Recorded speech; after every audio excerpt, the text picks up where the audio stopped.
आगामी स्थानिक स्वराज्य संस्थांच्या निवडणुका ऑक्टोबरमध्ये होतील असे संकेत मुख्यमंत्री देवेंद्र फडणवीस यांनी दिले। तसंच पालिका निवडणुकांमध्ये महायुतीतील तिन्ही पक्ष एकत्रित लढणार असल्याचंही फडणवीसांनी सांगितलंय। महत्त्वाची बातमी आपण बघतोय स्थानिक स्वराज्य संस्थांच्या निवडणुकांसंदर्भातली। तर भाजपा नागपूर महानगरपालिका निवडणूक स्वबळावर लढण्याची शक्यता आहे। स्वबळावर निवडणूक लढण्यासाठी भाजपकडून चाचपणी सुरू असल्याचं समजतंय। शिवसेना राष्ट्रवादीची फारशी ताकद नसल्यानं भाजप स्वबळावरती लढण्याची शक्यता वर्तवण्यात येते। अजित पवारांच्या राष्ट्रवादीचा 40 जागांवरती दावा आहे।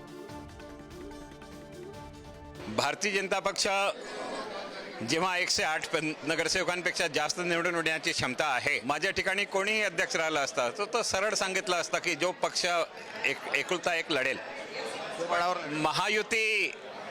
महायुती आहे।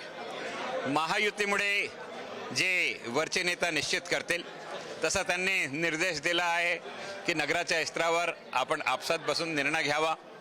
तो वरचा जो निर्णय राहील त्याप्रमाणे पुढील पाऊल आम्ही टाकू। राष्ट्रवादी काँग्रेस पक्ष याच्या पहिले काँग्रेस बरोबर आपण त्यांच्या बरोबर लढलो आहे, आपला त्यांना मदत केली आहे।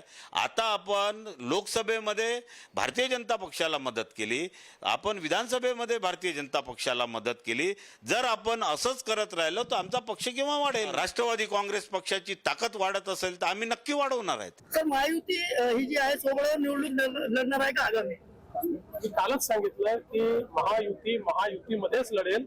अपवादात्मक स्थितीत आम्ही वेगवेगळे लढलो तरी सामंजस्याने वेगळे लढू।